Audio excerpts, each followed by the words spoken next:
नमस्कार मित्रों, स्वागत है आपका हमारी YouTube चैनल दिल की आवाज मोटिवेशन में।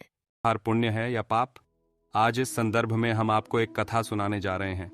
यह बात उन दिनों की है जब भगवान श्री कृष्ण अपने बालपन में थे।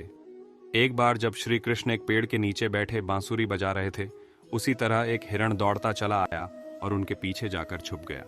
वो हिरण बहुत ही घबराया हुआ था।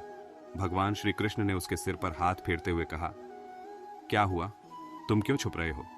उसका पीछा करते हुए एक शिकारी भी वहां आ पहुंचा और बोला, ये मेरा शिकार है, इसे मुझे दे दो, इस पर मेरा अधिकार है। तब भगवान श्री कृष्ण बोले, हर जीवित जीव पर उसका खुद का अधिकार होता है, न कि किसी का। तब वह शिकारी क्रोध में बोला, यह मेरा शिकार है, इसे मैं पकाकर खाऊंगा। तब भगवान श्री कृष्ण बोले, किसी भी जीव को मारकर खाना पाप की श्रेणी में आता है। क्या तुम पाप के भागी बनना चाहते हो? मांसाहार पुण्य है या पाप? क्या तुम धर्म को नहीं जानते?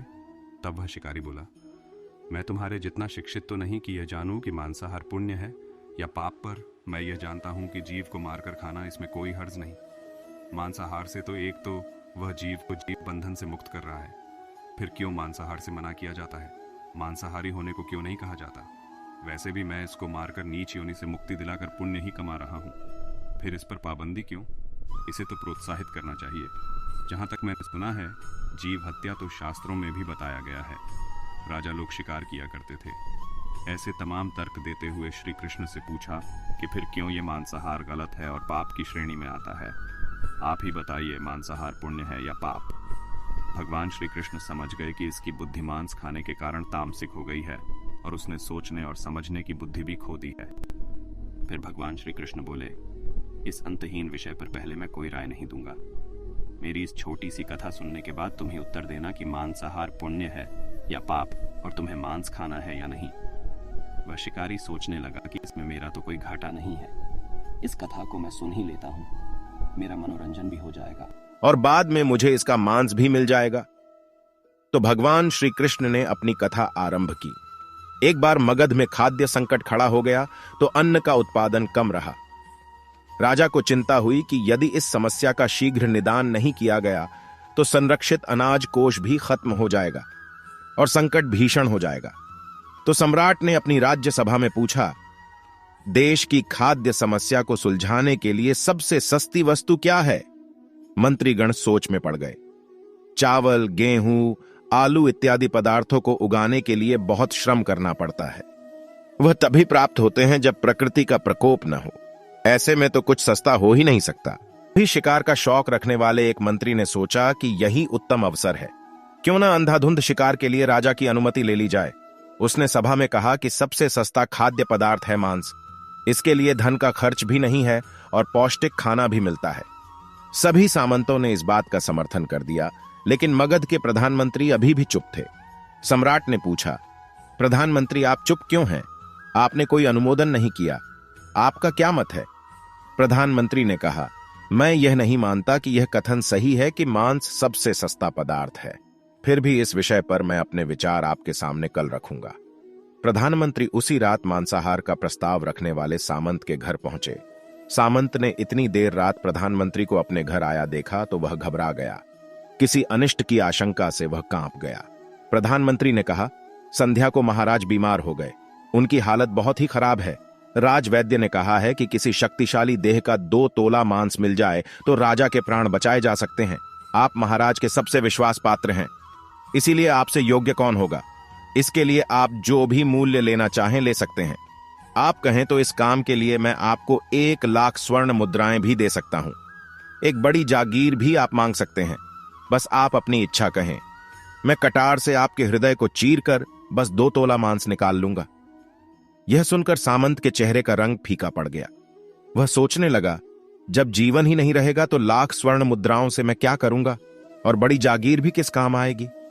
वह झटपट अंदर भागा और अपनी तिजोरी से 1 लाख स्वर्ण मुद्राएं लेकर आया। मुद्राएं देकर उसने प्रधानमंत्री के पैर पकड़ लिए और गिड़गिड़ाते हुए बोला, श्रीमंत, मैं आपकी 1 लाख मुद्राओं में अपनी 1 लाख मुद्रा और मिलाता हूं। इस पैसे से आप किसी और सामंत के हृदय का मांस खरीद ले, किंतु मुझे जाने दे, यह बात किसी और को पता न चले। मैं आपसे आग्रह करता हूं। प्रधानमंत्री जी यह सब समझ चुके थे। वह उसे थोड़ी और मानसिक पीड़ा देना चाहते थे। प्रधानमंत्री ने आगे कहा, सामंत, आप शरीर से बलिष्ठ हैं, आपकी कद काठी महाराज से मिलती जुलती है, इसीलिए राज वैद्य ने खास तौर पर आप ही का नाम लिया है। आपके दान से हमारे अच्छे राजा की जिंदगी बच सकती है। आप कहे तो मैं आपको प्रधानमंत्री का पद देने को तैयार हूं और खुद आपका कर्मचारी बनकर रहूंगा, पर प्रजा से हमारे राजा न छीने। सामंत तो फंसता हुआ दिख रहा था। उसने शरीर पर अंग वस्त्र रखकर अपने जूते भी पहन लिए। जैसे ही वह वहां से भागने वाला था, वह तुरंत प्रधानमंत्री के पैरों में लेट गया। उसने याचना की कि प्रधानमंत्री, मैं इसके योग्य नहीं हूं। जब प्राण ही नहीं रहेंगे तो प्रधानमंत्री पद का या राजा का सिंहासन भी मिल जाए तो मैं उसका क्या करूंगा? आप चाहें तो मेरा सब कुछ ले लें, पर मेरे प्राण न लें। मैं अपना ये भवन और सारा धन आपको सौंपता हूं, रातों रात राज्य से निकल जाऊंगा। इतना कहकर वह अपने घोड़े की ओर भागा, और जैसे ही अपना घोड़ा गठने लगा, आवाज आई, अभी अभी अपने पीछे गए, तुम अपने परिवार को भी छोड़े जा रहे हो। सामंत बोला, मेरे प्राण से प्रिय कुछ भी नहीं है।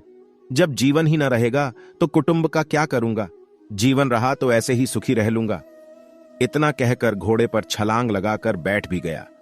वह अभी चलने को ही था कि प्रधानमंत्री ने घोड़े की साख पकड़ ली। वह सामंत से बोला, भागने की जरूरत नहीं है, आप आराम से घर पर ही रहो, मैं किसी और का प्रयास करता हूं। यह कहकर प्रधानमंत्री वहां से चले गए।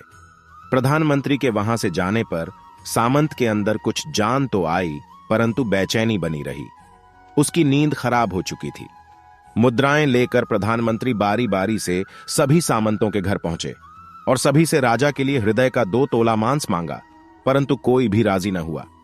सबने अपने बचाव के लिए प्रधानमंत्री को 1 लाख और 5 लाख मुद्राएं तक दे दी। इस प्रकार प्रधानमंत्री ने एक ही रात में करोड़ों स्वर्ण मुद्राएं जमा कर लीं। फिर सुबह होने से पहले ही अपने महल में पहुंच गया। अगले ही दिन राजसभा में सभी सामंत समय से पहले ही पहुंच गए। सभी यह जानना चाहते थे कि राजा स्वस्थ है कि नहीं, लेकिन कोई भी किसी से भेद नहीं खोलता था। सबको राजवैद्य की तलाश थी, उनसे ही उन्हें कुछ सूचना मिल सकती थी।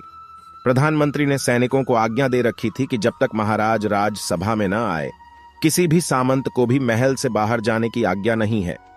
राजा सभा में अपनी चिर परिचित गति में आए और अपने सिंहासन पर आकर बैठे। सभी सामंतों ने देखा, कहीं से भी राजा उन्हें अस्वस्थ नहीं लगे।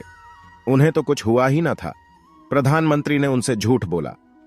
हर सामंत के मन में यही विचार चल रहा था, पर कोई भी किसी और को कुछ भी न बोल रहा था। तभी प्रधानमंत्री ने राजा के समक्ष 1 करोड़ स्वर्ण मुद्राएं रख दी। राजा ने पूछा, ये स्वर्ण मुद्राएं किसके लिए है और कहां से आई? प्रधानमंत्री ने कहा, 2 तोले मांस के लिए इतनी धनराशि जुटाई है, पर मांस न मिला। अपनी जान बचाने के लिए सामंतों ने यह मुद्राएं दी हैं। अब आप यह विचार कीजिए, मांस कितना सस्ता है। राजा को बात समझ में आ गई। उन्होंने प्रजा को अतिरिक्त परिश्रम करने का निवेदन किया और राजा के अनाज भंडार में से अनाज निकालकर श्रमिकों को दिया गया। उन्होंने पौष्टिक सब्जियों की खेती का तुरंत आदेश दिया। वह 1 करोड़ स्वर्ण मुद्राएं इसी कार्य के लिए और श्रमिकों के कल्याण के लिए खर्च की गई। ऐसे साग सब्जी तेजी से उगी, जिससे प्रजा का कल्याण भी हुआ और पौष्टिकता भी मिली। कुछ समय बाद मौसम अनुकूल हुआ और खेती लहलहाने लगी। इस प्रकार राज्य से खाद्य संकट दूर हुआ।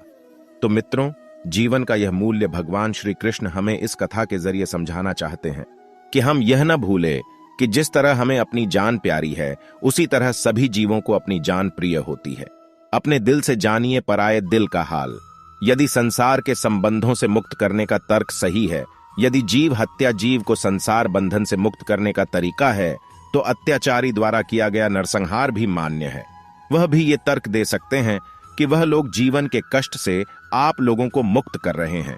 अगर उसके लिए वह जीवन बोझ होता तो कभी भी अपनी जान बचाने के लिए संघर्ष नहीं करता, आपसे भागता नहीं। जो आपके सामने असहाय हो जाता है, उसे प्राण गंवाने पड़ते हैं। जिन जीवों को मारकर आप खा रहे हैं, उन्हें तो प्राण बचाने का अवसर भी नहीं मिलता। बर्बरता सिर्फ वही नहीं है जहां सिर्फ मानव का रक्त बहता है। बर्बरता उसे भी कही जाती है जहां स्वार्थ के लिए किसी जीव की हत्या कर दी जाए।